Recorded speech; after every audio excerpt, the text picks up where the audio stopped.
Bonjour à tous très chers amis de la langue française. On revient très bientôt avec nos vidéos habituelles, mais je profite d'une toute petite pause dans notre déménagement à Tokyo pour répondre à une question que le monde pose fréquemment.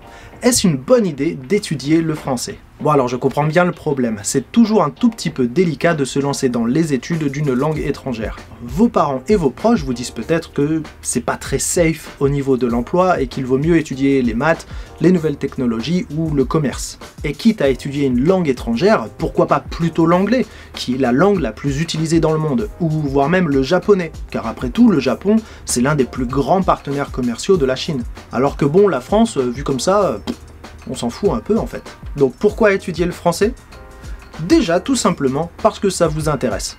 Si vous vous posez la question, c'est qu'il y a une partie de la culture française ou francophone qui vous plaît. Ça peut être la cuisine, la mode, la philosophie, loulou ou tout simplement le tourisme. Et si jamais vous êtes passionné par ces choses-là, mais alors vraiment passionné, vous voyez vraiment étudier la programmation? Non, hein, c'est ce que je pensais. Mais ce n'est pas suffisant, donc allons un peu plus loin. Parlons tout d'abord du français aujourd'hui. Dans le monde, il y a environ 300 millions de francophones, ce qui classe la langue au 5e ou 6e rang des langues les plus utilisées.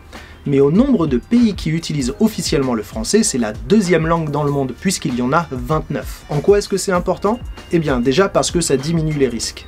Même si un jour l'économie en France s'écroule et donc perd de son intérêt, il reste encore beaucoup d'autres pays francophones dans lesquels parler la langue vous donnera un avantage. Alors que bon, si l'économie japonaise ou allemande se casse la tronche, tout de suite il y a moins d'intérêt. En plus, les Français sont notoirement très mauvais en anglais. Donc si vous voulez faire des affaires ou traiter avec des Français, il vaut mieux le faire dans leur langue. Ce qui nous amène à parler du futur de la langue française. Contrairement à ce que l'on peut penser, la langue française est de plus en plus parlée.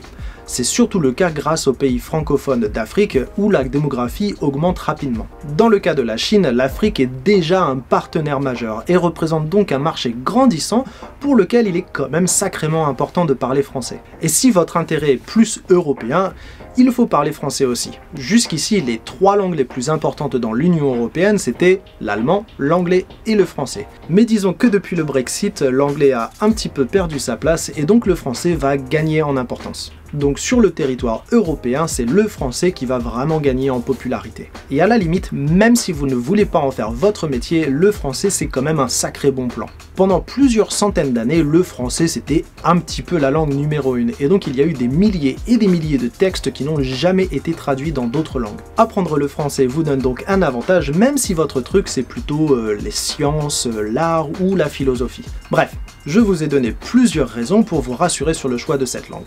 Mais ça, disons que c'est plutôt pour vos proches. Pour vous, ce qui compte le plus, c'est sûrement que le français, c'est une langue de passion. Le français s'apprend par passion, et quand on allie la passion à l'effort, ça fait des merveilles. Donc si vous avez la passion pour le français ou pour un sujet lié au français et que vous vous sentez capable d'étudier plus que n'importe qui, vous allez forcément faire des choses extraordinaires avec cette discipline. Alors attention, hein, je ne vous dis pas qu'il suffit de faire des efforts.